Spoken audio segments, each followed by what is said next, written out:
This is lesson 6 of Makharij and Sifaat series. Last lesson we started discussing the letters of the tongue. The most important piece of information that we should remember before proceeding is that the tongue is divided into 4 areas.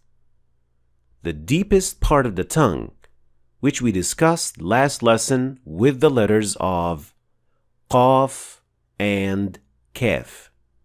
The middle part of the tongue, the edge of the tongue, and the tip of the tongue. So in this lesson, we'll move to the middle part of the tongue, which contains the articulation point for Jim, Sheen, and Ya. So let's get started with the first one, Jim.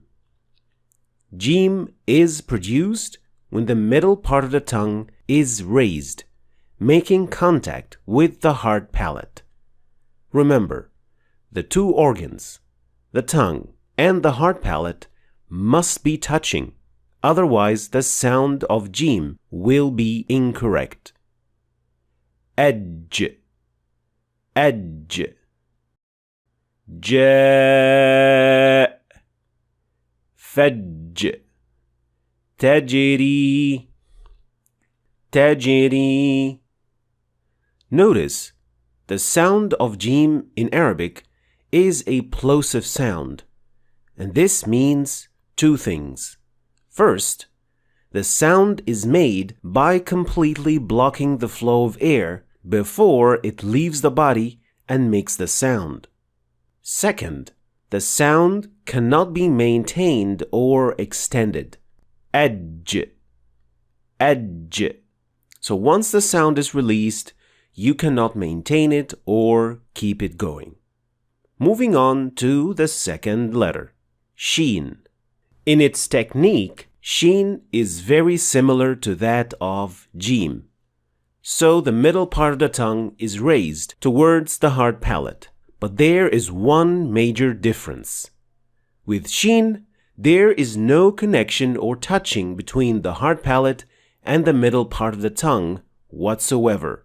So, unlike Jim, Sheen is a fricative sound, which means that it is produced by the sound of air passing through the small space that is created. That's why Sheen is a continuous sound that will flow as long as you can push air out. Ash, ash, الشيطان, غواش, يغشى. So the middle part of the tongue is raised, but it doesn't make contact with the hard palate. And now the last letter, which is the Ya. Specifically, الياء غير المادية. In English, we call that Ya as a semi-vowel. So what is الياء غير المادية, or the semi-vowel? Well, الياء المادية is the Ya that functions as a vowel. And this happens when the Ya is preceded by a letter that has kasra. And الياء غير المادية is a semi-vowel because it can accept short vowels like fatha, dhamma, or kasra, which happens only if it is preceded by anything other than kasra. Compare these examples. المساكين, مستقيم, إبراهيم, البيوت, قريش, اليتامى, يوما. Notice, الياء غير المادية is preceded by anything other than kasra. But notice how every ya maddiya is preceded by kasra. Now, both of these 2 types of ya come from 2 different articulation points. Al-ya al-maddiya was previously discussed. Can you still remember where it is pronounced from? Let us know in the comments below. But as for الياء غير المادية, it is pronounced from the middle part of the tongue, which is raised towards the hard palate. But the point at which ya is produced is slightly behind the point of shin and jim, as you can see in the chart. There is also a gap allowing air to escape and produce the sound. أي أي تبين شيء عليهم. Here are the three sounds of the middle part of the tongue side by side to compare their technique and their sounds.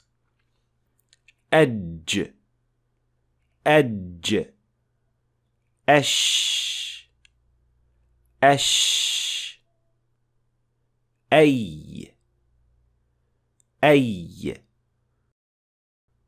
Finally, since these letters are quite common in many languages around the world, there aren't many common mistakes related to them, except for one, which is related to jim.